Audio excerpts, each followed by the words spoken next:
Your Majesty, Excellencies, ladies and gentlemen, we had a very fruitful meetings today.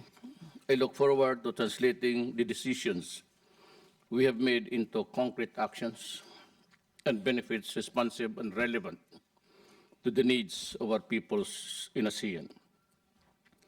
During our meetings, we have placed clear emphasis on furthering ASEAN community building measures and the realization of the ASEAN Vision 2025, the deepening of our engagement with our dialogue partners and addressing pressing regional and global concerns that directly and significantly affect the ASEAN community and our citizens. We also had a productive engagement with our parliamentarians and the youth of ASEAN, who are vital partners and players in accelerating the ASEAN's growth and development. I thank all the ASEAN member states for your unwavering support of the Philippines chairmanship and for your valuable inputs on the 6 thematic priorities we have highlighted this year under the theme Partnering for Change, Engaging the World. As committed, participative, and socially responsible community, it is in this light that we have signed earlier the ASEAN Declaration on the role of civil service as a catalyst for achieving the ASEAN Community Vision 2025. This underscores the essential role of civil servants and nurturing our communities. As we approach the close of our summit, I would like to table the following reports for notation. Report of the ASEAN General on ASEAN Work for ASEAN. Report of the APSC Council of the 30th ASEAN Summit. Report of the EEC Council of the 30th ASEAN Summit.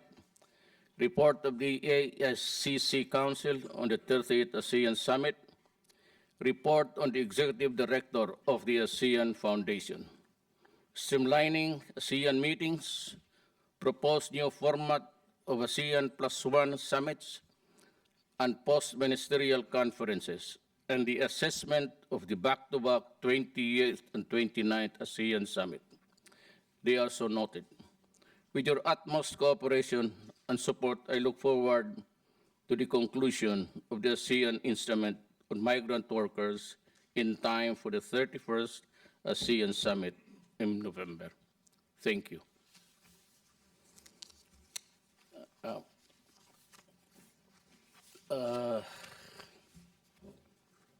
That is the closing of today's meetings. We have another, but it does not concern every state, is the BIMP IAGA. And after that, we'll have dinner at Sofitel. So somebody informed me, or rather,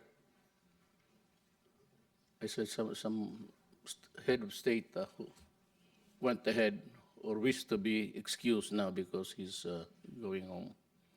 And after this, we're just having our dinner. So before that, I'd like to thank you for your presence here. It means a lot to my chairmanship. And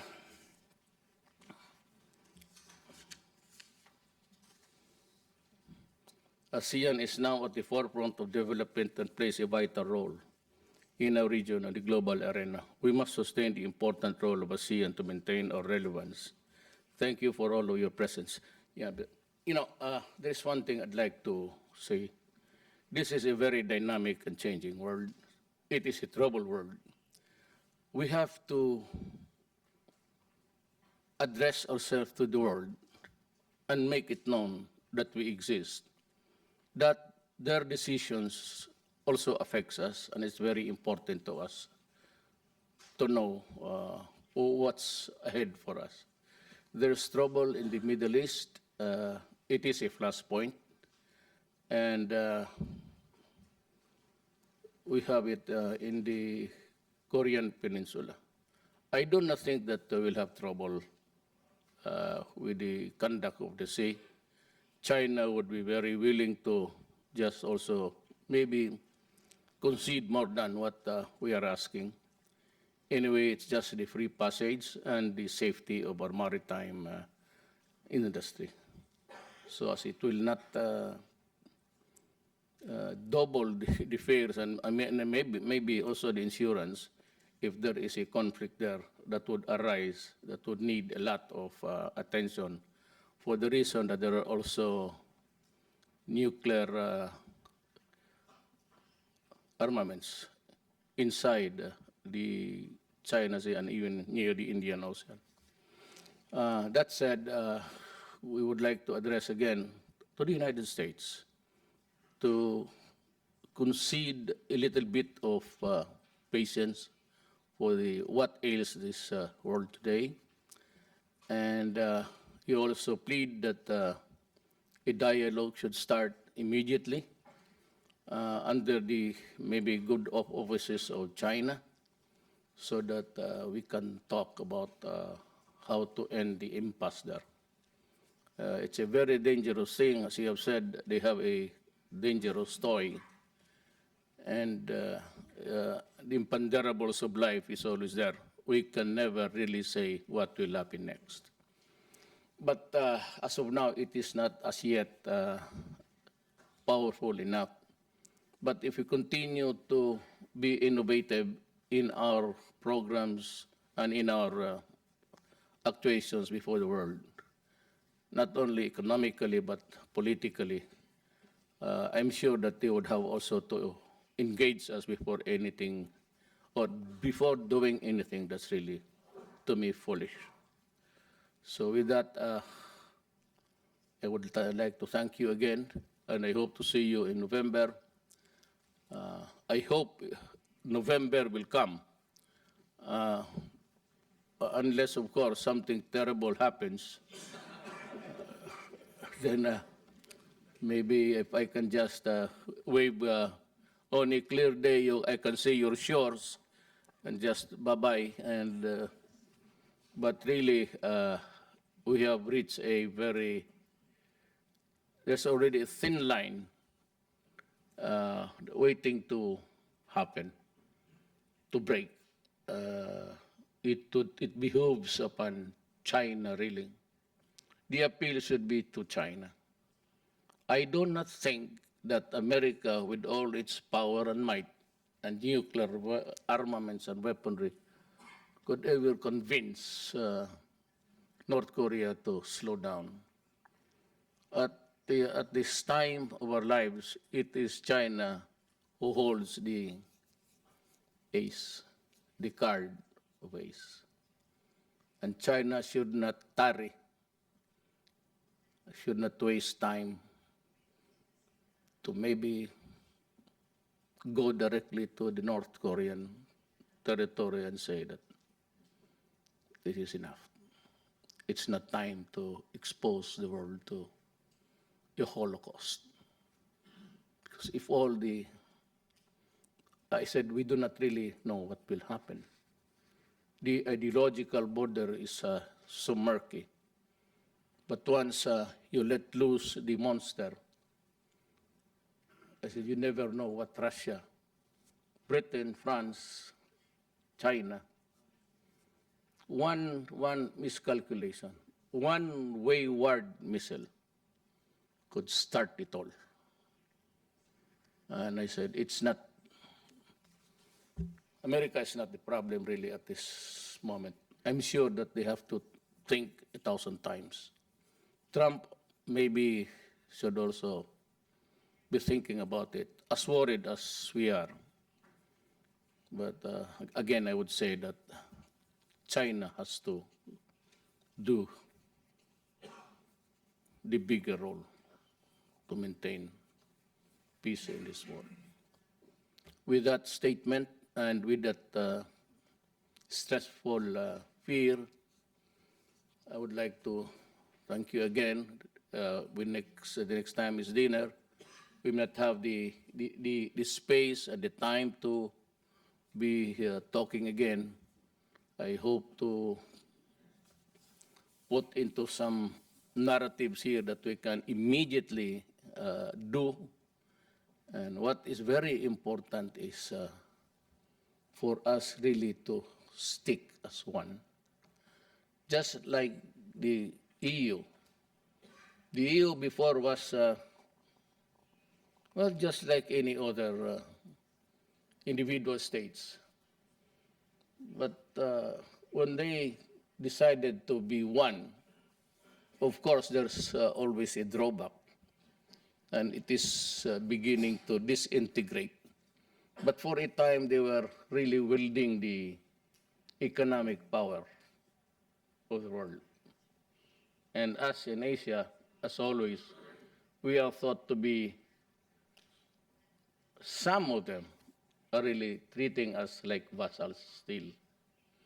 And the statement of everybody about respect for independence and non-interference must be understood by everybody, including EU and the South American states. What is very important is that we have realized that it's time for us to wield also whatever economic and political powers are at hand. They have to respect us, and the most important thing is that when they count their numbers and do the mathematics, they have to add our number. That is very important from now on. Otherwise, we will just be still spectators. We have our own grouping, but we cannot say anything. Or if at all, it is ignored or not given the importance. But I assure you that this time, whatever is formulated by the ASEAN, it will be heard. And they have heard me many times in the past. Some like it, some did not. But they took notice of me. I don't know why. Maybe it's because at one time I was able to talk back. And it was a very virulent statement.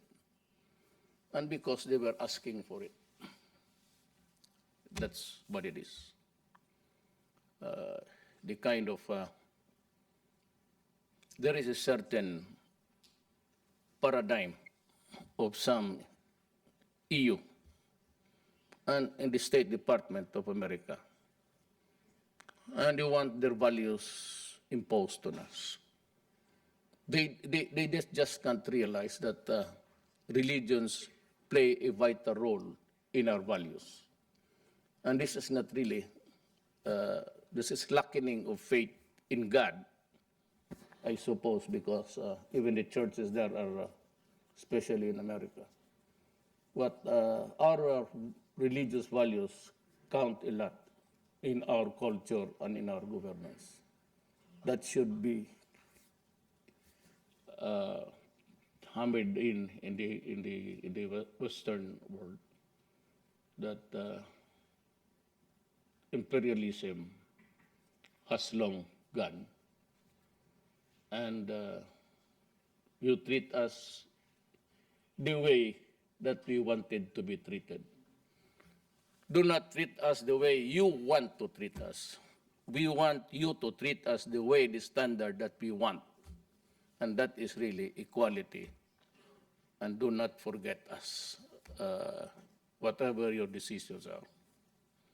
With that, Your Majesty and Your Excellencies, thank you again for supporting my term, and I assure you that whatever is formulated by this body, we will try to implement it and make the world understand that it's about time we listen to everybody, not only to the ASEAN Summit, that every country has an opinion and it counts, that every country has its own values, that it matters.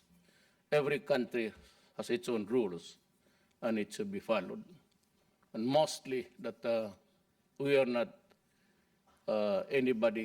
just anybody's territory, because I said imperialism has long gone. And the residual thoughts of some leaders there should be banished from their minds, or else we will force them to banish it. And it could be through a dialogue, it could be to something else. What we must be counted, that in their computation, ASEAN countries must be there. It must be an input of all the things that they have to do. Thank you, and good evening to all.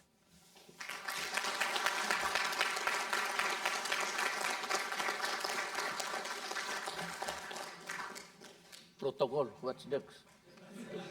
Dinner time. But that's limited to a few leaders.